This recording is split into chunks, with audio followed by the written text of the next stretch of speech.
Good morning, students. I am Jaideep Kumar from KVCRPM Mokama Ghat. Let's continue our topic economic reform since 1991. Okay, students अपने syllabus की 6th unit 6 यानी 6 unit और Indian economic development की जो हमारी first unit है, ठीक है। अगर आप सिलेबस देखेंगे तो सिलेबस की 6th यूनिट और हमारी इंडियन इकोनॉमिक डेवलपमेंट बुक की फर्स्ट यूनिट को दो पार्ट्स में डिवाइड किया गया है। एक फर्स्ट पार्ट क्या था, डेवलपमेंट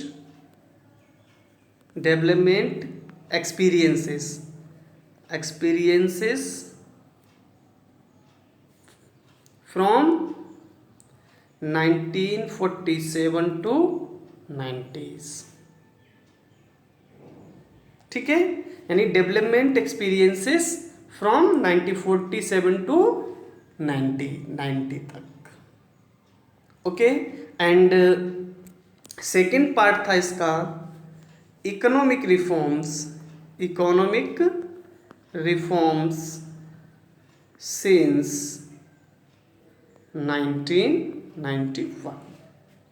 यानी फर्स्ट यूनिट को इंडियन इकोनॉमिक डेवलपमेंट के फर्स्ट यूनिट को स्टूडेंट्स दो पार्ट्स में डिवाइड किया गया था। हमने इस यूनिट को 2 पार्ट्स में स्टडी किया था। एक पार्ट में हम लोगों ने स्टडी किया डेवलपमेंट एक्सपीरियंसेस फ्रॉम 1947 टू 1990 तक, यानी इंडियन इकोनॉमी की इंडिपेंडेंसी के बाद 1947 से और 1990 तक क्या क्या पॉलिसीज़ अडॉप्ट की गई, क्या क्या प्रॉब्लम्स थी, उन प्रॉब्लम्स को कैसे गवर्नमेंट ने सॉल्व करने के लिए किन किन पॉलिसीज़ प्लान्स को अडॉप्ट किया, इन सबको हमने फर्स्ट सेगमेंट में स्टडी किया था, जिसमें हमने features of Indian economy, policies, problems of agriculture sector, industrial sector and international trade को डिस्कस किया था, ठीक है। अब स्टूडेंट्स हम अपनी फर्स्ट यूनिट के सेकेंड पार्ट यानी सेकेंड सेगमेंट को स्टडी करते हैं, जिसका नाम है इकोनॉमिक रिफॉर्म सिंस 1991, ठीक है। स्टूडेंट जब भी हम इंडियन इकोनॉमी को स्टडी करते हैं तो आपको ये ध्यान रखना है कि इंडियन इकोनॉमी का जो डेवलपमेंट एस्पेक्ट है, डेवलपमेंट पैथ है, उसको हम जनरली 2 पार्ट्स में ही डिवाइड करते हैं। एक बिफोर 1991 एंड सेकेंड सिंस 1991। क्यों 1991 का जो ये ईयर था, 1991 का जो साल था, इंडियन इकोनॉमी की ग्रोथ का, इंडियन इकोनॉमी के डेवलपमेंट का एक टर्निंग पॉइंट था। Before 1990 point Indian economy grow तो कर रही थी, डेवलप तो हो रही थी, लेकिन बहुत सारी परेशानियों, बहुत सारी प्रॉब्लम्स से घिरी हुई थी। जैसे हम बात करें 1947 की, नंबर ऑफ प्रॉब्लम्स हम लोग डिस्कस किए और गवर्नमेंट ने उन प्रॉब्लम्स को सॉल्व करने के लिए number of policies and plans adopt किए। हमने IPR 1956 को अडॉप्ट किया, जिसमें इकोनॉमी को बिल्कुल क्लोज कर दिया था, प्राइवेट सेक्टर को लगभग हम लोगों ने बैन कर दिया। बताया था IPR 1956 में अगर कोई भी प्राइवेट सेक्टर इंडस्ट्रियल सेक्टर में आना चाहता तो उसे पहले गवर्नमेंट से लाइसेंस यानी परमिशन लेनी होगी, ठीक है। दूसरा, हमने इंडियन इकोनॉमी को वर्ल्ड इकोनॉमी से डिस्कनेक्ट कर दिया था। रीजन मैंने आपको बताया कि हमें जो डिपेंडेंसी ऑन इंपोर्ट्स थी उसको कम करना था। हमने टैरिफ्स इंपोज किए इंपोर्ट्स पर, कोटा इंपोज किया इंपोर्ट्स पर, ताकि हमारे इंपोर्ट्स कम हो सके, हम इंपोर्ट्स को सब्स्टिट्यूट कर सके। यानी हमने अपनी इकोनॉमी को लगभग क्लोज कर लिया था। फॉरेन सेक्टर से हम लोगों ने खुद को प्रोटेक्ट करने के लिए अब्रॉड की जो अब्रॉड के जो प्रोडक्ट्स थे उनको अपनी गुड्स से प्रोटेक्ट करने के लिए हम लोगों ने पॉलिसीज को अडॉप्ट किया था। ठीक है, तो ये कुछ डेवलपमेंट एक्सपीरियंस थे, कुछ गवर्नमेंट की पॉलिसी एंड प्लान्स थे जो बिफोर 90s हम लोगों ने स्टडी किया। लेकिन 90 के दशक तक आते आते स्टूडेंट्स इंडियन इकोनॉमी फिर से कोलैप्स करने लगी थी। रीज़न क्या थे, क्या सिचुएशन थी, वो हम स्टूडेंट्स इस वीडियो में डिस्कस करेंगे। लेकिन जो स्टैग्नेंट इकोनॉमी हमें 1947 से ब्रिटिश से मिली थी, आपको बताया था कि ये जो ब्रिटिश से हमें इंडियन इकोनॉमी मिली वो एकदम स्टैग्नेंट थी, कोई गतिहीन थी। गतिहीन मीन्स कोई भी ग्रोथ या डेवलपमेंट जैसी प्रोसेस इंडियन इकोनॉमी में परफॉर्म नहीं हो रही थी। लेकिन गवर्नमेंट ने इस स्टैग्नेंट इंडियन इकोनॉमी में ग्रोथ प्रोसेस को, डेवलपमेंट प्रोसेस को बूस्ट करने के लिए, स्टैग्नेंट इकोनॉमी की प्रॉब्लम्स को सॉर्ट आउट करने के लिए वेरियस पॉलिसीज और प्लान्स को अडॉप्ट किया as per need, as per requirement. जिन जिन पॉलिसीज की रिक्वायरमेंट थी, जिन जिन प्लान्स का नीड थी, उन सबको गवर्नमेंट ने अडॉप्ट किया। बहुत सारे लॉज, बहुत सारे रूल्स बनाए गए इंडियन इकोनॉमी को कंट्रोल करने के लिए, इंडियन इकोनॉमी को रेगुलेट करने के लिए, और उन्हें स्ट्रिक्टली अडॉप्ट भी किया गया। ठीक है, लेकिन स्टार्टिंग में चूंकि हमारी इकोनॉमी बैकवर्ड थी, स्टैग्नेंट थी, इसलिए इंडियन इकोनॉमी को क्लोज रखना, इंडियन इकोनॉमी को स्टैग्नेंट रखना, इंडियन इकोनॉमी को लॉज एंड रेगुलेशन से कंट्रोल करना, ये सब हमारी रिक्वायरमेंट थी। क्यों? हमारे पास उतना कैपिटल नहीं था, पूंजी नहीं थी, हमारे पास उतने रिसोर्सेस नहीं थे कि इंडियन इकोनॉमी को ओपन छोड़ दिया जाए, कैपिटल बेस छोड़ दिया जाए। इसीलिए इकोनॉमिक सिस्टम को स्टडी करते समय स्टूडेंट हमने स्टडी किया था हमने जो बेस्ट फीचर्स ऑफ प्राइवेटाइजेशन के थे, best feature of capitalist economy के थे, उनको अडॉप्ट किया, and best feature of socialist economies थे, उनको अडॉप्ट किया। और हमने क्या किया, मिक्स्ड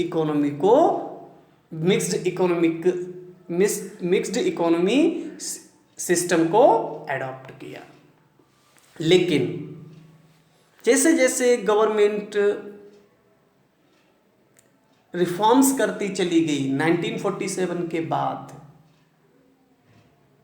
ईयर टू ईयर पास होते रहे, इंडियन इकोनॉमी में ग्रेन्स डिपेंडेंसी को अचीव किया। आपको बताया था कि शुरुआत में हम क्या करते थे, जो ग्रेन्स थे, फूड ग्रेन्स, उनके भी इंपोर्ट्स पर डिपेंड थे। लेकिन गवर्नमेंट ने जिस तरह से अपने डेवलपमेंट पॉलिसीज़ में एग्रीकल्चर सेक्टर को प्रेफरेंस दिया, इंडस्ट्रियल सेक्टर को प्रेफरेंस दिया, हमारे इंडिया में 90 आते आते 80s तक एक डाइवर्सिफाइड इंडस्ट्रियल सेक्टर भी डेवलप हो गया और हम एग्रीकल्चर प्रोडक्ट्स में भी सेल्फ डिपेंड हो गए। अनएम्प्लॉयमेंट से, पॉवर्टी से लड़ने के लिए हमारे पास रिसोर्सेज भी अवेलेबल होने लगे।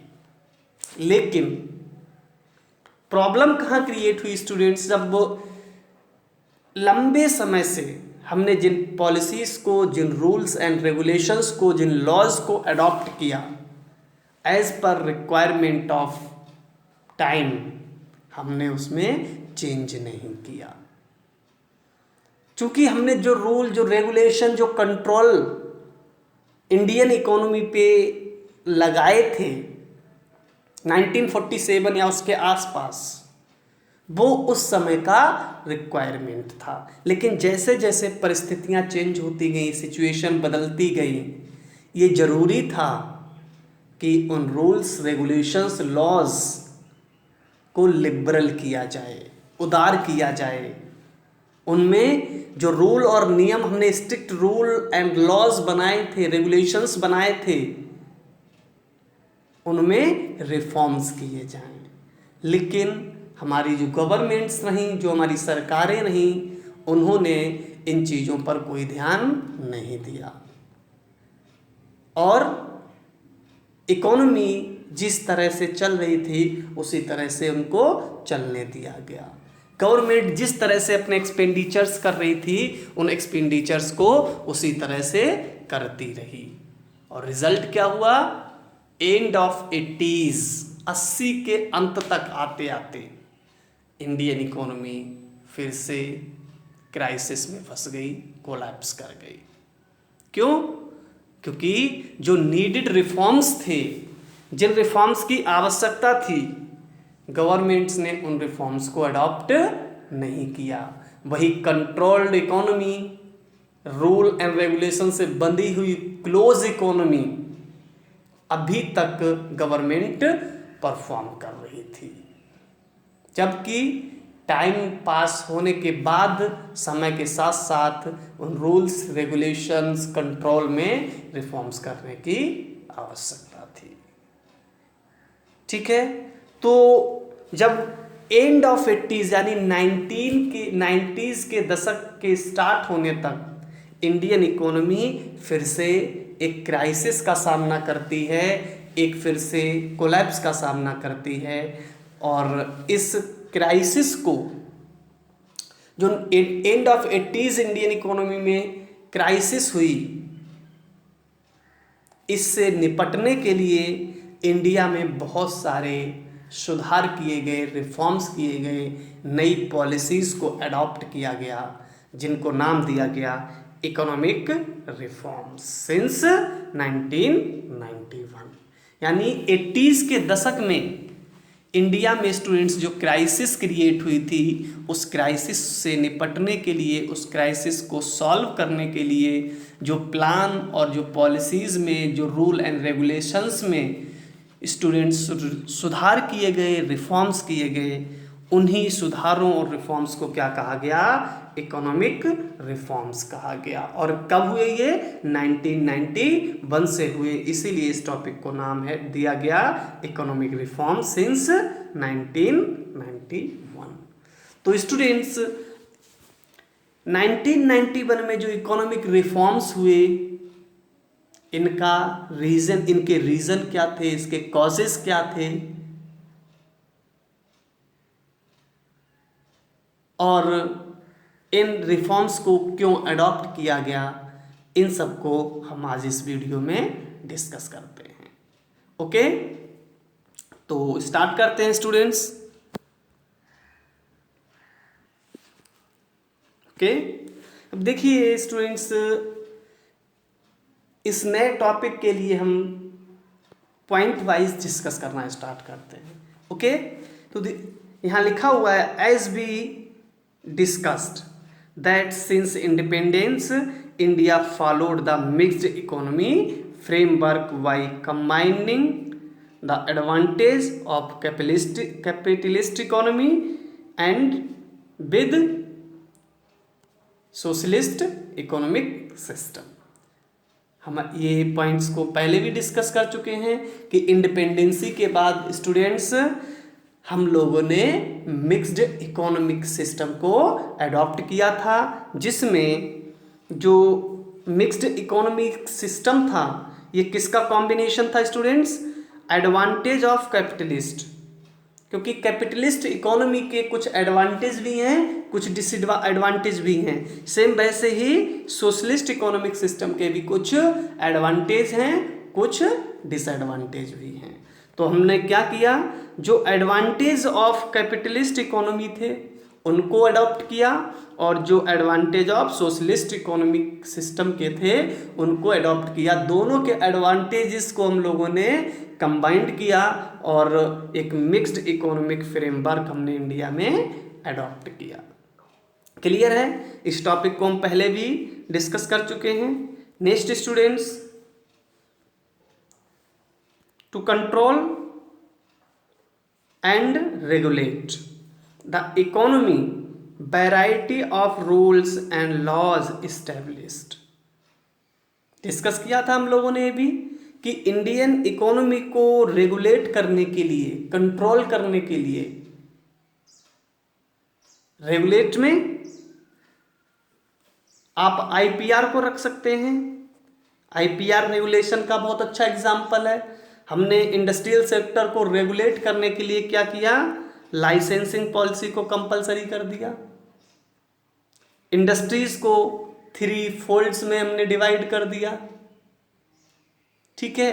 और इंडस्ट्री सेक्टर को प्रमोट करने के लिए हमने क्या किया, इंडस्ट्रियल कंसेशन प्रोवाइड कराए। तो इस तरह के रूल बनाकर हमने क्या किया, अपने इंडस्ट्रियल सेक्टर को मजबूती दी, स्ट्रॉन्ग किया, ठीक है। वहीं कंट्रोल करने के लिए हम एग्जांपल दे सकते हैं स्टूडेंट, टैरिफ एंड कोटा का।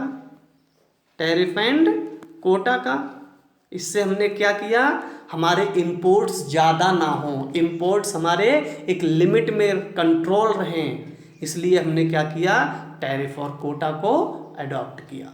तो ऐसे यही 2 एग्जाम्पल नहीं students, number of rules and laws हमने बनाए जिससे हमने अपनी इंडियन इकोनॉमी को कंट्रोल किया और रेगुलेट किया। Clear? As result India got success and established diversified industrial sector. और इसका रिजल्ट क्या हुआ, हमने जो वेरियस रूल एंड रेगुलेशंस से इंडियन इकोनॉमी को जो कंट्रोल किया, जो रेगुलेट किया, उसके रिजल्ट क्या हुए, हम इंडिया में एक डाइवर्सिफाइड इंडस्ट्रियल सेक्टर डेवलप करने में सफल रहे and insured food security and dependency. और हमने फूड सिक्योरिटी यानी खाद्य सुरक्षा मीन्स जो हमारी डिपेंडेंसी थी इंपोर्ट्स पर, हम अपने खाने पीने की चीज़ें, फूड ग्रेन्स भी क्या करते थे, इंपोर्ट करते थे, हमने वो इंपोर्ट बंद कर दिया और हम फूड ग्रेन्स इंडिया में ही प्रोड्यूस करने लगे। तो ये जो हमने फूड्स डिपेंडेंसी को इंश्योर किया, हमने जो इंडिया में जो अभी तक इंडस्ट्रियल सेक्टर निगलेक्ट था, हमने एक diversified industrial sector students India में इस्टेब्लिश किया। ये किसका रिजल्ट थे, ये हमारी जो कंट्रोल्ड एंड रेगुलेशंस थे, जो हमारे रूल एंड रेगुलेशंस जो हमने इंडियन इकोनॉमी में अडॉप्ट किए, उन्हीं का रिजल्ट था।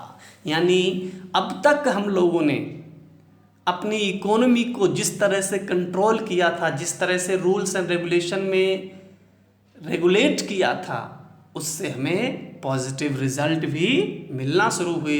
और उनका एग्जाम्पल क्या था, हमारा डाइवर्सिफाइड इंडस्ट्रियल सेक्टर, और हमने जो फूड सिक्योरिटी के क्षेत्र में, फूड ग्रेन्स में जो सेल्फ डिपेंडेंसी प्राप्त की, वो इसी का एग्जाम्पल थे। Okay students, next, but over the years, लेकिन सालों साल तक, this policy needed some reforms. कोई भी रूल, कोई भी रेगुलेशन स्टूडेंट्स बहुत लंबे समय तक रिलायबल नहीं हो सकता। कोई भी रूल रेगुलेशन, चाहे रूल हो, रेगुलेशन हो, कोई नियम हो या कानून हो, वो बहुत लंबे समय तक सटीक नहीं रह सकता, ठीक नहीं रह सकता। टाइम के अकॉर्डिंग हमें उसमें चेंज करने की ज़रूरत होती है।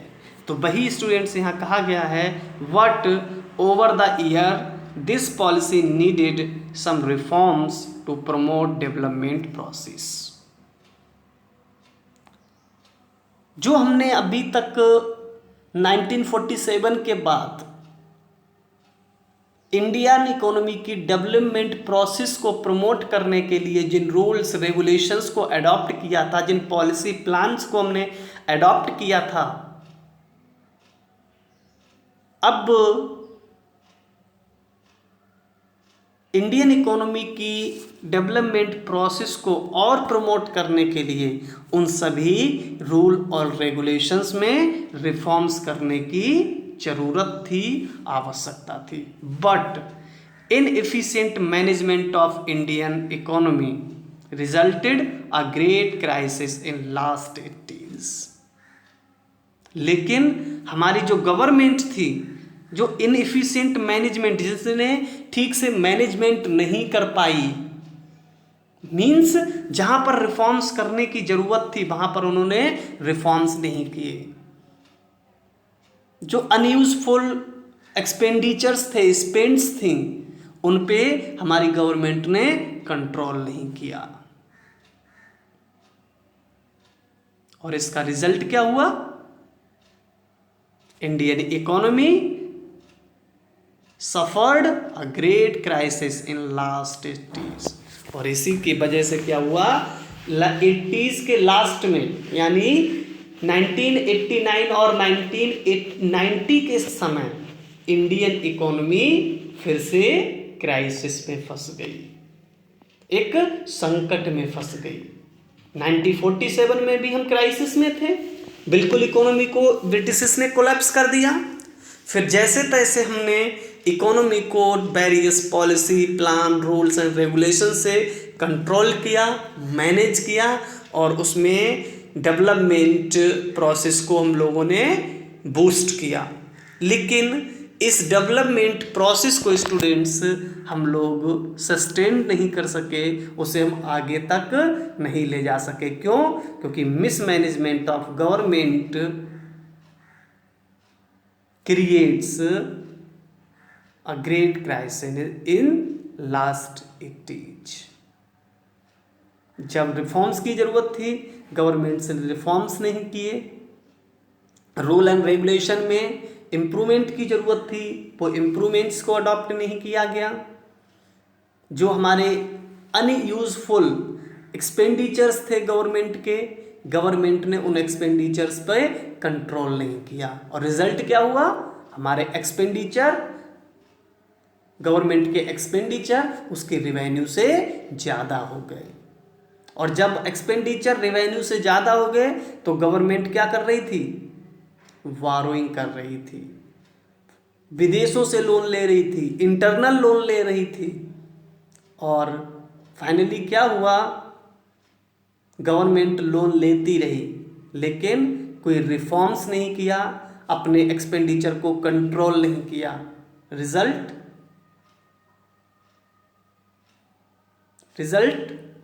क्या होना था? हम पर लोन का वर्डन इतना बढ़ गया, हम पर डेट इतने ज़्यादा हो गए, बोरोइंग्स इतनी ज़्यादा हो गई कि हम उनको अब रिपेमेंट करने में सक्षम नहीं रहे, कैपेबल नहीं रहे। और गवर्नमेंट ने जब इतने ज़्यादा एक्सपेंडिचर्स किए तो हमारे इंपोर्ट्स भी बहुत ज़्यादा बढ़ गए। गवर्नमेंट ने इंपोर्ट्स को कंट्रोल करने पर ध्यान दिया, लेकिन फाइनली इंपोर्ट्स को कंट्रोल नहीं कर पाई, लेकिन एक्सपोर्ट को प्रमोट करने पर कोई भी ध्यान गवर्नमेंट ने नहीं दिया। तो पहली चीज़, हमारे जो एक्सपेंडिचर थे स्टूडेंट, वो पहले से ही गवर्नमेंट की रिवेन्यू से क्या हुए? ज़्यादा हो गए। दूसरा, इंडियन इकोनॉमी के जो इंपोर्ट थे वो ग्रेटर देन एक्सपोर्ट हो गए, एक्सपोर्ट से ज़्यादा हो गए। रिजल्ट क्या हुआ? हमारा बीओपी भी क्राइसिस में आ गया, बैलेंस ऑफ पेमेंट भी क्राइसिस में आ गया। एक तरफ क्या था? एक्सपेंडिचर ग्रेटर देन रिवेन्यू था, तो गवर्नमेंट पे कंटिन्यू बारोइंग का बर्डन बढ़ता चला गया। दूसरी ओर हमारे जो एक्सपोर्ट थे, एक्सपोर्ट इंपोर्ट से कम थे, इसलिए हमारा बीओपी में डिफिसिट बढ़ता चला गया। और जब ये दोनों सिचुएशन आ गई तो ये स्थिति बन गई स्टूडेंट हमारे सामने कि हमने जो अब्रॉड से जो कर्ज लिए थे हमारी गवर्नमेंट ने, उन कर्जों का, उन लोन्स का हम रीपेमेंट करने के कैपेबल नहीं रहे। ठीक है, तो ये क्राइसिस 80s 90 तक बहुत हाइपर हो गया। ठीक है, तो स्टूडेंट्स ये मैंने आपको इंट्रोडक्टरी बताया कि जो इकोनॉमिक रिफॉर्म्स थे, इकोनॉमिक रिफॉर्म्स क्यों अडॉप्ट किए गए, क्योंकि 1980s के एंड में इंडिया में एक क्राइसिस, एक ग्रेट क्राइसिस जैसी कंडीशंस क्रिएट हुई, और उन कंडीशंस से निपटने के लिए, उन कंडीशंस क्राइसिस को कंट्रोल करने के लिए स्टूडेंट्स गवर्नमेंट ने क्या किया, कुछ पॉलिसीज एंड प्लान अडॉप्ट किए, जिन्हीं को इकोनॉमिक रिफॉर्म सिंस 1991 कहा गया। ओके, तो ये कुछ सिचुएशंस बताई मैंने आपको कि ये क्राइसिस क्यों क्रिएट हुआ। ठीक है, तो स्टूडेंट्स अब हम क्राइसिस ऑफ 1980s को डिस्कस कर लेते हैं कि जो क्राइसिस हुआ 1980 का, इस क्राइसिस की सिचुएशन क्या थी। ठीक है, तो देखिए, on the end of 1980s India met with economic crisis to its external debt and problem in BOP. तो जो मेन कॉज था क्राइसिस का, 1980s की क्राइसिस का, संकट का, उसका मेन कॉज क्या था स्टूडेंट, इंडिया का जो एक्सटर्नल डेट था उसका बहुत ज़्यादा बढ़ जाना और प्रॉब्लम इन बीओपी, यानी बीओपी में इम्बैलेंस क्रिएट हो जाने की वजह से 80s में इंडिया ने क्राइसिस को फेस किया। ठीक है, सिचुएशन क्या, कंडीशंस आ गई, Indian government not able to repayment on its borrowing from abroad. Situation यहाँ तक आ गई स्टूडेंट्स, जो इंडियन गवर्नमेंट ने अब्रॉड से लोन लिया था उनको भी रिपेमेंट करने के एबल नहीं रहा, कैपेबल नहीं रहा। ठीक है, next, Indian foreign exchange reserve. Indian foreign exchange reserve समझते हैं, फॉरेन एक्सचेंज रिजर्व। देखिए, जब भी स्टूडेंट्स कोई कंट्री अदर कंट्री के साथ ट्रेड करता है तो ये ट्रेड का जो पेमेंट होता है, इस जो ट्रेड का जो पेमेंट होता है वो इंटरनेशनल करेंसी में किया जाता है। और इंटरनेशनल करेंसी क्या है, international currency a currency which is legally accepted by all countries. ऐसी करेंसी जो सभी कंट्रीज नॉर्मली एक्सेप्ट करती हैं उसे क्या कहा जाता है, इंटरनेशनल करेंसी कहा जाता है। और इस इंटरनेशनल करेंसी में जनरली 5 करेंसीज आती हैं। ठीक है, पहला डॉलर, दूसरा येन, यूरो, पॉन्ड्स,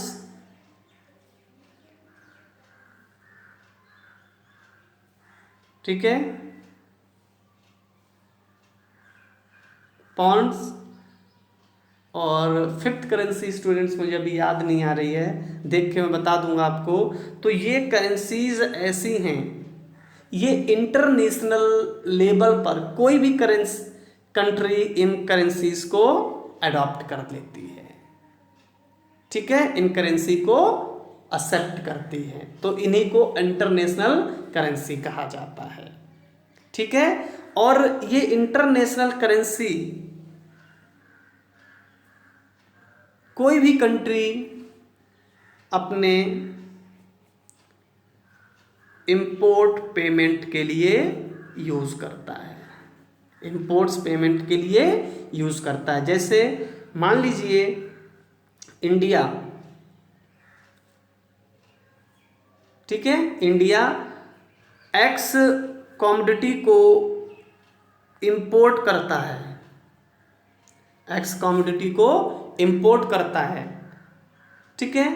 तो इंडिया इन्हीं करेंसीज, जो इंटरनेशनल करेंसी मैंने अभी आपको बताई, इन्हीं करेंसीज में क्या करेगा, अपने जिससे इसने एक्सपोर्ट किया है उसको उसी करेंसी में पेमेंट कर देगा। और अगर इंडिया बाई कमोडिटी को एक्सपोर्ट करता है, ठीक है, अगर इंडिया बाई कमोडिटी को एक्सपोर्ट करता है, मान लीजिए किसे, यूएसए को, ठीक है, तो यूएसए क्या करेगा, इंडिया को, जो अभी मैंने आपको इंटरनेशनल करेंसी बताई, उन्हीं करेंसीज में क्या करेगा, पेमेंट कर देगा इंडिया को, ठीक है। यूएसए उन्हीं करेंसीज में इंडिया को पेमेंट करेगा। तो इंडिया क्या करता है कि जो करेंसीज यूएसए से या अदर कंट्रीज से इंटरनेशनल करेंसी मिलती हैं, उनको अपने पास रिजर्व रख लेता है, ठीक है, अपने पास रिजर्व रख लेता है। और इन करेंसीज का यूज किस में करता है, अपने इंपोर्ट्स पेमेंट के लिए करता है। तो किसी कंट्री के पास, जो मैंने अभी आपको इंटरनेशनल करेंसी बताई, डॉलर, यूरो, पॉन्ड्स या येन, ठीक है, इनका क्या करता है, अपने पास स्टोर रखता है। हर कंट्री इन करेंसीज को अपने पास स्टोर रखता है, किसके लिए, ताकि जो वो इंपोर्ट कर रहा है उन इंपोर्ट्स का पेमेंट कर सके। क्लियर? कोई भी कंट्री अपने पास इंटरनेशनल करेंसीज को स्टोर रखता है ताकि वो अपने इंपोर्ट्स को पेमेंट कर सके, ठीक है। तो कोई भी कंट्री अपने पास इन कंट्रीज का जितना भी स्टोर रखता है उसे क्या कहा जाता है स्टूडेंट, फॉरेन एक्सचेंज रिजर्व कहा जाता है। क्लियर है कि what is foreign exchange reserve? The store of foreign currencies is known as foreign exchange reserve. तो कोई भी कंट्री अपने पास जो इंटरनेशनल वैलिडेट करेंसीज हैं उनका जो स्टोर करता है, स्टोर रखता है, उसी को क्या कहा जाता है, फॉरेन एक्सचेंज रिजर्व कहा जाता है। और स्टूडेंट, जब इंडिया में क्राइसिस जैसी सिचुएशन क्रिएट हुई तो इंडिया का जो फॉरेन एक्सचेंज रिजर्व है, क्यों? क्योंकि मैंने आपको बताया था इंडिया के जो एक्सपेंडिचर थे वो ग्रेटर देन रेवेन्यू थे। दूसरा, इंडिया का जो इंपोर्ट था वो भी ग्रेटर देन एक्सपोर्ट हो गया। तो यानी एक्सपोर्ट ज़्यादा कम है तो इनको जो फॉरेन एक्सचेंज करेंसी है वो कम मिलेगी, और इंपोर्ट ज़्यादा हैं तो इन्हें फॉरेन एक्सचेंज का पेमेंट ज़्यादा करना होगा। तो ये क्या करेंगे, इन्हें फॉरेन एक्सचेंज मिल कम, रिसीव कम हो रहा है, पेमेंट ज़्यादा कर रहे, तो क्या करेंगे, अपना जो इनके पास स्टोर था, जो फॉरेन एक्सचेंज रिजर्व था, उस रिजर्व में से निकाल कर पेमेंट करेंगे। और रिजल्ट क्या होगा, ये रिजर्व घटता चला जाएगा, ड्रॉप्ड होगा, रिड्यूस होगा। और ऐसी सिचुएशन में एंड ऑफ 90s के समय जब इंडिया के इंपोर्ट्स बहुत बढ़ गए थे, एक्सपोर्ट बहुत डाउन हो गए थे, तो इंडिया को अपने इंपोर्ट्स के पेमेंट के लिए अपने फॉरेन एक्सचेंज रिजर्व यूज़ करने पड़े थे और रिजल्ट ये हो गया कि इंडिया के फॉरेन एक्सचेंज रिजर्व घटते घटते इतने कम रह गए कि वो आगे 15 दिन का, आगे के 15 दिन का, या हम कह सकते हैं सिंपल 2 वीक्स का, या एक फोर्टनाइट। एक फोर्टनाइट में कितने डेज होते हैं? 15 डेज होते हैं, और 15 डेज यानी 2 वीक्स। तो क्वेश्चन यहाँ से पूछ सकता है कि at the time of crisis या 1991 Indian foreign exchange reserve remains for, answer fortnight भी हो सकता है, 15 डेज भी हो सकता है, और 2 वीक्स। यानी क्राइसिस के समय इंडिया का जो फॉरेन एक्सचेंज रिजर्व था स्टूडेंट्स, वो घटकर इतना कम हो गया था कि वो अपने आगे के 15 दिन के इंपोर्ट्स का पेमेंट भी नहीं कर सकता था, इतना कम हो गया था। ठीक है, तो ये क्राइसिस की सिचुएशन थी। अगर 15 डेज और इंपोर्ट करना होता तो हमारे पास फॉरेन करेंसी का कोई भी स्टोर नहीं बचता, और उसके बाद हम अपने किसी भी इंपोर्ट्स का पेमेंट नहीं कर पाते। ये सिचुएशन आ गई थी स्टूडेंट्स। ठीक है, नेक्स्ट, अब जो ये क्राइसिस कंडीशन क्रिएट हुई थी, चाहे तो वो सिचुएशन कि हम अपने बोरोइंग को रीपेमेंट नहीं कर पा रहे थे, या दूसरी सिचुएशन कि हमारे फॉरेन एक्सचेंज रिजर्व इतने कम हो गए थे कि हम 15 दिन के इंपोर्ट्स का पेमेंट भी नहीं कर सकते थे। तो इन सब के पीछे कारण क्या था? और इसका मैं आपको बताया स्टूडेंट स्टार्टिंग में, एक ही रीज़न था कि हमारी जो गवर्नमेंट थी उन्होंने एज पर नीड रिफॉर्म्स नहीं किए, अपने ओवर एक्सपेंडिचर्स को कंट्रोल नहीं किया, और साथ ही साथ हमारी इंडियन पॉपुलेशन इतनी तेज़ी से बढ़ती जा रही थी, अनएम्प्लॉयमेंट की सिचुएशन इतनी बढ़ रही थी, पॉवर्टी सिचुएशन इतनी बढ़ रही थी कि गवर्नमेंट को बहुत सारे अनप्रोडक्टिव एक्सपेंडिचर भी करने पड़ रहे थे, जिसकी वजह से गवर्नमेंट के जो एक्सपेंडिचर थे वो रेवेन्यू से ज़्यादा थे, और इस गैप को, रेवेन्यू और एक्सपेंडिचर को गैप को फुल करने के लिए गवर्नमेंट को कंटिन्यू बोरोइंग करनी पड़ रही थी, जिसकी वजह से इस तरह की सिचुएशन क्रिएट हुई। यहाँ लिखा भी है students, the crisis origin because development policies required that even though the revenue were very low, government had to overshoot its revenue to meet challenges like unemployment, poverty and population explosion। ठीक है, जो ये crisis create हुआ था students, ये जो हमने government ने डेवलपमेंट पॉलिसीज़ को अडॉप्ट किया था उन्हीं का रिक्वायरमेंट था। रेवेन्यू गवर्नमेंट का कंटिन्यूअस कम होता चला जा रहा था, लेकिन जो इंडियन इकोनॉमी में चैलेंजेस क्रिएट हुए थे, चाहे वो चैलेंज अनएम्प्लॉयमेंट का हो, चाहे वो पॉवर्टी या पॉपुलेशन एक्सप्लोजन का हो, इनको निपटने के लिए, इनको ख़त्म करने के लिए गवर्नमेंट को कंटिन्यू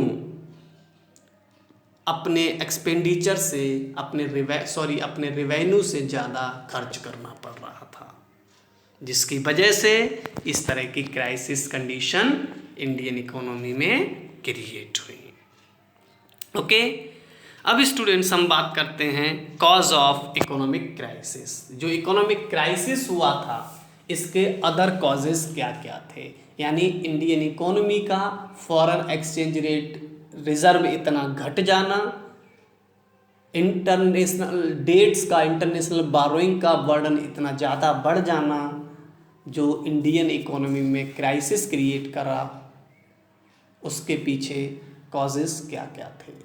ठीक है, तो पहला cause continuous spending on development programs of the government, but no any additional revenue was received. Population explosion की वजह से स्टूडेंट्स अनएम्प्लॉयमेंट एंड पॉवर्टी को रिड्यूस करने के लिए या अदर प्रॉब्लम्स को सॉल्व करने के लिए गवर्नमेंट ने स्टूडेंट्स जो development plans development programmes run किए थे उन पे कंटिन्यू स्पेंडिंग यानी उन पे लगातार खर्चा हो रहा था, खर्चा उन पे लगातार बढ़ता जा रहा था, लेकिन गवर्नमेंट की जो रेवेन्यू थी उसमें कोई भी इंक्रीमेंट नहीं हो रहा था। तो ये भी एक बहुत बड़ा कॉज था इस क्राइसिस के लिए कि गवर्नमेंट ने जिन डेवलपमेंट प्रोग्राम्स को चलाया था उन पे खर्चा, उन पे एक्सपेंडिचर कंटिन्यू बढ़ रहा था, लेकिन गवर्नमेंट को additional income additional revenue earn नहीं हो रही थी। दूसरा cause students, government was spending a large share of its income on those areas which do not provide immediate return such as social sector or defense। ठीक है students, यानी government को अपनी रेवेन्यू का बहुत बड़ा पार्ट ऐसे आइटम्स पर खर्च करना हो रहा था जिनसे कोई भी इमीडिएट रिटर्न नहीं मिल पा रहा था, कोई भी गवर्नमेंट को अर्निंग्स नहीं मिल पा रही थी। एग्जाम्पल के लिए सोशल सेक्टर यानी public health, roads, bridges, public education, इन सभी आइटम्स पर गवर्नमेंट को खर्चा बहुत ज़्यादा खर्चा करना पड़ रहा था, लेकिन क्या इनसे कोई गवर्नमेंट को अर्निंग्स होने वाली थी, कोई रिसीविंग्स होने वाली थी, कोई रिवेन्यू कलेक्ट होने वाला था? नहीं। या हम बात करते हैं डिफेंस पर भी खर्च करना गवर्नमेंट की मजबूरी बन गई थी। क्यों? क्योंकि अगर हम बात करें 1962 की, इंडिया से चाइना का वॉर हुआ था, 1975 इंडिया पाकिस्तान वॉर हुआ था, तो अपनी इंटरनल और एक्सटर्नल सिक्योरिटी को इम्प्रूव करने के लिए भी गवर्नमेंट को डिफेंस पर भी बहुत खर्च करना पड़ रहा था। लेकिन क्या डिफेंस पे गवर्नमेंट जो खर्च कर रही थी उससे कोई इनकम रिसीव होने वाली थी गवर्नमेंट को? नहीं। तो गवर्नमेंट को अपनी इनकम का बहुत बड़ा पार्ट ऐसे अनप्रोडक्टिव आइटम्स पर खर्च करना होता था जहां से गवर्नमेंट को कोई रिटर्न मिलने की उम्मीद नहीं थी। तो ये भी इस क्राइसिस को जनरेट करने में एक रिस्पॉन्सिबल कॉज था। Okay, next students, the income from public sector enterprises. हमने पढ़ा था आईपीआर में कि गवर्नमेंट ने पब्लिक सेक्टर को बिल्कुल एक्सक्लूड कर दिया था। ज़्यादातर जो इंडस्ट्रीज थी गवर्नमेंट ने अपने अंडरटेकिंग ले रखी थी, लेकिन गवर्नमेंट ने जितने भी एंटरप्राइजेस को अपने अंडर ले रखा था उनसे भी उतनी अच्छी इनकम गवर्नमेंट को नहीं मिल रही थी जितना कि गवर्नमेंट के खर्चे बढ़ते जा रहे थे, क्योंकि गवर्नमेंट ने अपनी ज़्यादातर रिसोर्सेज को गवर्नमेंट एंटरप्राइजेज में इन्वेस्टमेंट कर रखा था। और अगर उन गवर्नमेंट एंटरप्राइजेज से गवर्नमेंट को अच्छी इनकम मिलती, अच्छा प्रॉफिट मिलता, तो गवर्नमेंट के जो बढ़ते हुए एक्सपेंडिचर थे शायद उनको उस एंटरप्राइजेस से होने वाली इनकम से पूरा किया जा सकता था। और अगर इन प्रॉफिट से इन बढ़ते हुए एक्सपेंडिचर को कंप्लीट किया जा सकता तो गवर्नमेंट को इतने बड़ी बोरोइंग करने की ज़रूरत नहीं पड़ती और शायद ये क्राइसिस नहीं होता। लेकिन ऐसा नहीं था। गवर्नमेंट ने जो भी इंटरप्राइजेज लगा रखे थे उनसे उतना प्रॉफिट नहीं हो रहा था जितनी तेज़ी से गवर्नमेंट के एक्सपेंडिचर इंक्रीज हो रहे थे।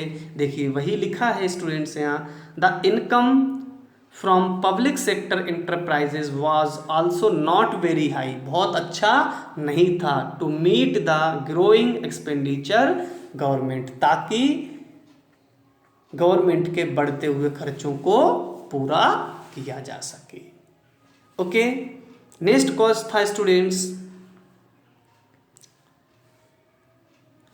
Foreign exchange reserve which are used for international exchange.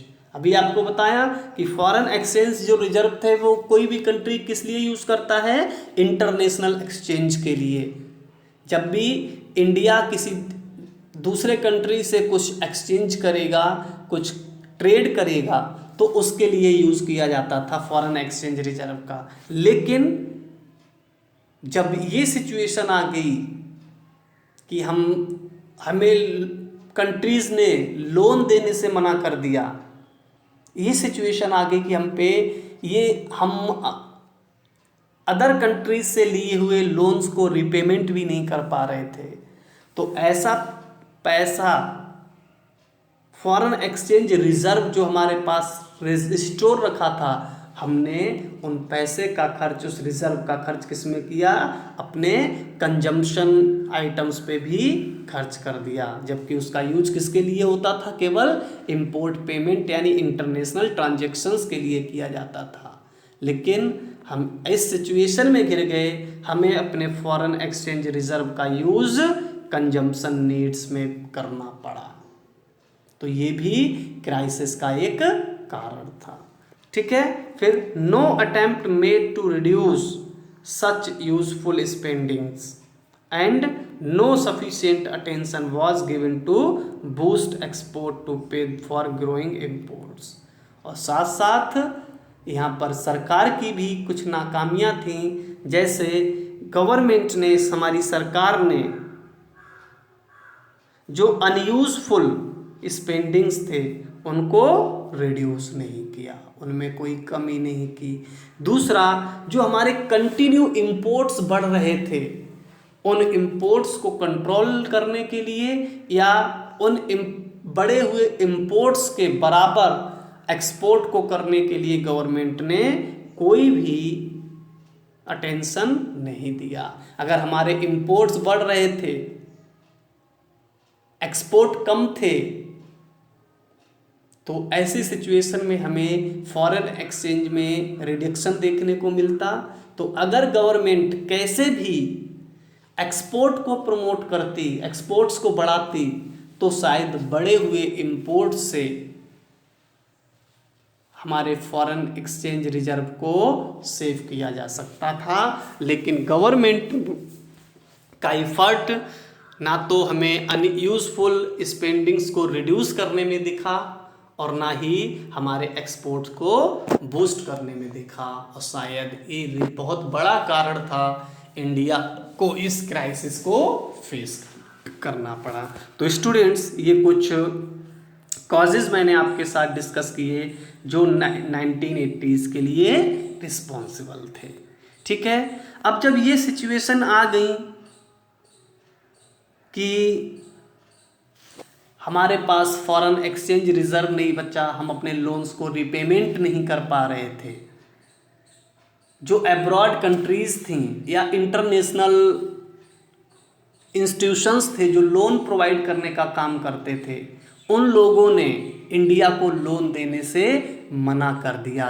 India को लोन देने से मना करने लगे। क्यों? क्योंकि वो जानते थे इंडिया इस समय क्राइसिस से जूझ रहा है और उसको जो लोन पहले से दिए जा चुके हैं वो उन्हीं का और रिपेमेंट नहीं कर पा रहा है। तो ऐसी सिचुएशन में अगर इंडिया को और लोन दिया जाता है तो शायद वो रिपेमेंट नहीं हो पाएगा। इसी वजह से जो फॉरेन कंट्रीज़ थे या इंटरनेशनल ऑर्गेनाइजेशंस थे जो फंडिंग का काम करते थे, उन्होंने इंडिया को फंडिंग करने से मना कर दिया। जब क्राइसिस में ये सिचुएशन बन गई तो अब इंडियन गवर्नमेंट क्या करे?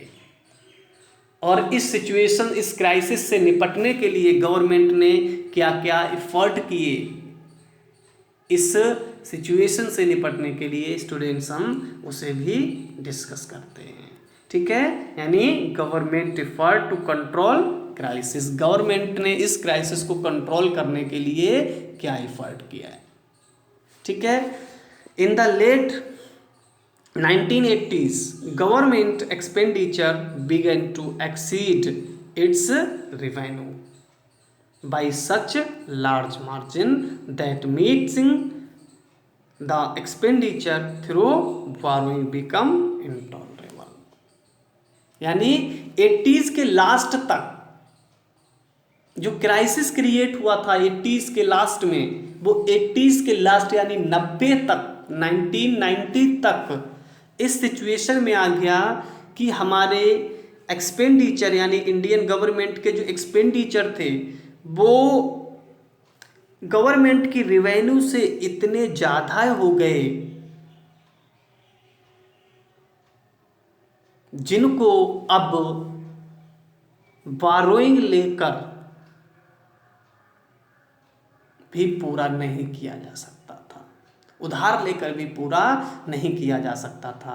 यानी उधार जो हम ले रहे थे वो हमारे टॉलरेंस के बाहर हो गया था, हमारी क्षमता के बाहर हो गया था। ठीक है, prices of many essential goods rose sharply, और जब ये सिचुएशन हो गई तो जो एसेंशियल आइटम्स थे, एसेंशियल गुड्स थी, उनकी प्राइसेस क्या हुआ, रोज शार्पली, बहुत तेजी से बढ़ने लग गई। एक तरफ हमारे गवर्नमेंट के पास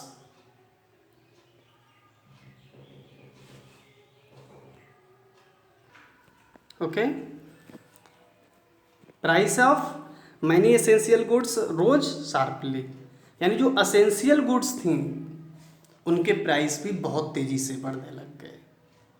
फिर imports grew at very high rate, imports का लेवल था बहुत तेजी से बढ़ने लग गए।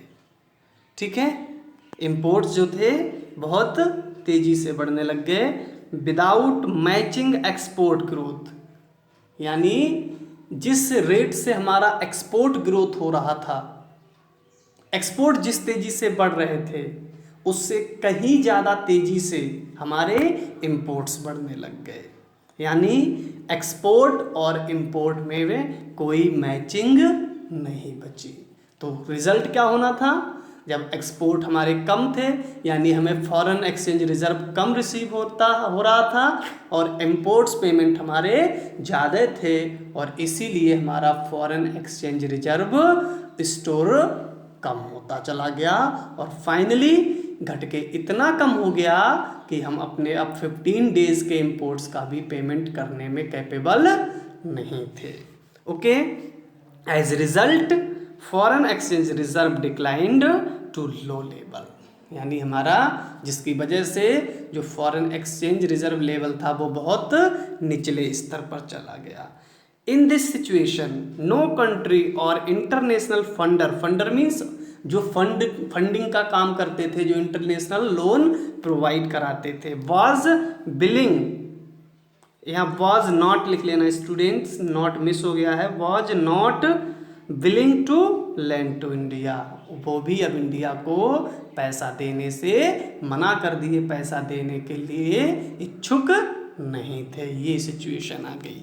अब देखिए हमारा फॉरेन एक्सचेंज रेट बहुत कम हो गया, प्राइसेस बहुत तेजी से बढ़ने लगे, इंपोर्ट्स बहुत तेजी से बढ़ने लगे, एक्सपेंडिचर कंटिन्यू बढ़ते जा रहे थे जबकि रेवेन्यू में कोई इंक्रीजमेंट नहीं हो रहा था। इंटरनेशनल ऑर्गेनाइजेशन या अदर कंट्रीज हमें लोन देने को तैयार नहीं थे। तो अब ऐसी सिचुएशन में सरकार फंस गई और अब वो क्या करे उसके इस सिचुएशन से निपटने के लिए। तो फाइनली क्या हुआ कि गवर्नमेंट, जो इंडियन गवर्नमेंट थी, approach to international bank for reconstruction and development, short में इसे हम कहते हैं IVRD, जिसका फेमस नाम है वर्ल्ड बैंक। ठीक है। वर्ल्ड बैंक आपने बहुत बार सुना होगा, लेकिन वर्ल्ड बैंक का एक्चुअल नेम क्या है? International bank for reconstruction and development. I for international, B for bank, R for reconstruction and D for development. ठीक है। तो फाइनली जब चारों तरफ से इंडिया के लिए, इंडियन गवर्नमेंट के लिए ऑप्शन क्लोज हो गए, तो गवर्नमेंट ने क्या किया? IBRD यानी international bank for reconstruction and development से कांटेक्ट किया, जिसे हम वर्ल्ड बैंक के नाम से भी जानते हैं, एंड इंटरनेशनल मॉनेटरी फंड यानी IMF, इन दोनों ही इंटरनेशनल ऑर्गेनाइजेशन से अप्रोच किया। पहला IBRD या वर्ल्ड बैंक और दूसरा इंटरनेशनल मॉनेटरी फंड यानी IMF। इन संस्थाओं से गवर्नमेंट, इंडियन गवर्नमेंट ने अप्रोच किया and received $7 billion loan to manage the crisis. और इन संस्थाओं ने इंडियन गवर्नमेंट को $7 बिलियन का लोन दिया इस क्राइसिस से निपटने के लिए, इस क्राइसिस को मैनेज करने के लिए। लेकिन स्टूडेंट्स, जो वर्ल्ड बैंक और इंटरनेशनल मॉनेटरी फंड ने इंडियन गवर्नमेंट को लोन दिया, उसने नॉर्मली लोन नहीं दिया, उसने कुछ कंडीशंस लगा दी इंडियन गवर्नमेंट के सामने, उसने कुछ एक्सपेक्टेशंस दी इंडिया से, कहा कि आपको कुछ काम करने पड़ेंगे तभी हम आपको लोन देंगे, अदरवाइज नहीं देंगे। तो इंडियन गवर्नमेंट ने कहा ठीक है, आप हमें लोन दीजिए, आप जो भी कंडीशंस हैं हम उन सभी कंडीशन को फॉलो करेंगे। तो for availing loan these agencies expected India to liberalise and open the economy. अभी तक हमने अपनी इकोनॉमी को जो क्लोज रखा था, ठीक है, जो प्रोटेक्ट रखा था, जो रेगुलेट रखा था, इन संस्थाओं ने कहा, इंटरनेशनल मॉनेटरी फंड और वर्ल्ड बैंक ने कहा कि अपनी इकोनॉमी को आपको खोलना पड़ेगा, ओपन करना पड़ेगा, लिबरल करना पड़ेगा, जो आपने रूल एंड रेगुलेशंस लगा रखे हैं उन सबको हटाना पड़ेगा। बाय रिमूविंग रिस्ट्रिक्शंस, आपने जो प्रतिबंध लगा रखे हैं वो प्रतिबंध हटाने पड़ेंगे ऑन द प्राइवेट सेक्टर। यानी गवर्नमेंट ने IPR 1956 से क्या किया था? प्राइवेट सेक्टर को रिस्ट्रिक्टेड कर दिया था, कुछ ही जगह पर प्राइवेट सेक्टर को एंट्री दी थी। तो वर्ल्ड बैंक ने कहा आपको प्राइवेट सेक्टर से जो आपने रिस्ट्रिक्शंस लगाई हैं उन रिस्ट्रिक्शंस को हटाना पड़ेगा। रिड्यूस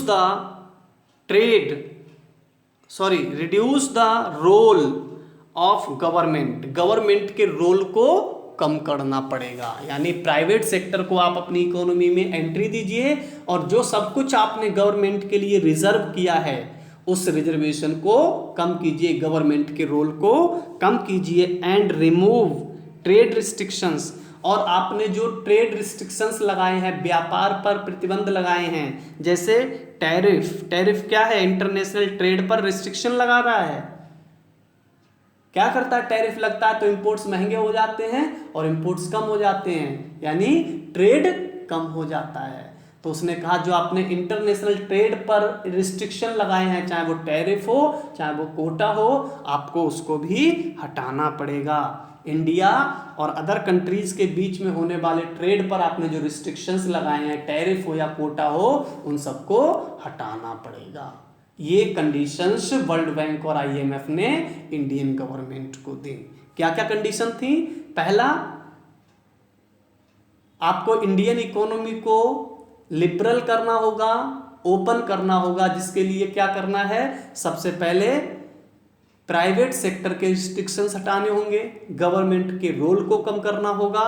तीसरा, इंटरनेशनल ट्रेड पर जो रिस्ट्रिक्शंस लगाए हैं, चाहे वो टैरिफ हो या कोटा हो, उसको हटाना पड़ेगा, अपनी इकोनॉमी को ओपन करना पड़ेगा। इन कंडीशंस के साथ वर्ल्ड बैंक और IMF ने इंडिया को $7 बिलियन का लोन लैंड किया, लोन प्रोवाइड किया। और गवर्नमेंट ने इन सभी कंडीशन को मानते हुए 1991 में इन सभी कंडीशंस को अनाउंस कर दिया, अडॉप्ट कर लिया। यहाँ देखिए लिखा है, Indian government agreed with the world bank and announced above reforms in 1991 to create more competitive environment in Indian economy। यानी इंडियन इकोनॉमी में मोर कम्पिटिटिव इन्वायरमेंट बनाने के लिए जो रिफॉर्म्स IMF और वर्ल्ड बैंक ने इंडियन गवर्नमेंट को सजेस्ट किए थे, उनको इंडियन गवर्नमेंट ने 1991 में अडॉप्ट कर लिया। These reforms provide new direction of development path and Indian economy performed well after it। और इन रिफॉर्म्स को जो वर्ल्ड बैंक ने सजेस्ट किए थे और इंडियन गवर्नमेंट ने 1991 में अडॉप्ट किए थे, इन सजेशन से इंडिया का जो ग्रोथ सिनेरियो था, जो डेवलपमेंट पाथ था, उसकी डायरेक्शन ही चेंज हो गई और उसके बाद इकोनॉमी, इंडियन इकोनॉमी बहुत अच्छी तरह से परफॉर्म करने लगी। Okay students, next, above reforms is known as new economic policy. और वर्ल्ड बैंक और IMF के सजेशन पर, वर्ल्ड बैंक और IMF के सजेशन पर इंडियन गवर्नमेंट ने जो भी रिफॉर्म्स 1991 में अडॉप्ट किए, जो भी रिफॉर्म्स को इंडिया में अनाउंस किया, उन रिफॉर्म्स को क्या कहा गया? न्यू इकोनॉमिक पॉलिसी यानी NEP कहा गया। क्या कहा गया? न्यू इकोनॉमिक पॉलिसी यानी NEP। और न्यू इकोनॉमिक रिफॉर्म्स यानी नए आर्थिक सुधार का नाम दिया गया। यानी जो सॉल्यूशन, जो सजेशन वर्ल्ड बैंक ने और IMF ने इंडियन गवर्नमेंट को दिए और इंडियन गवर्नमेंट ने 1991 में जब उन सजेशंस को अनाउंस किया, अडॉप्ट किया, तो उनसे इंडियन इकोनॉमी का एकदम ग्रोथ सिनेरियो, डेवलपमेंट सिनेरियो बिल्कुल बदल गया और इंडियन इकोनॉमी बहुत तेज़ी से दोबारा ग्रोथ करने लगी। और इसी वजह से इन रिफॉर्म्स को, इन अनाउंसमेंट्स को क्या नाम दिया गया? न्यू इकोनॉमिक पॉलिसी और न्यू इकोनॉमिक रिफॉर्म्स कहा गया। Indian government initiated A variety of policies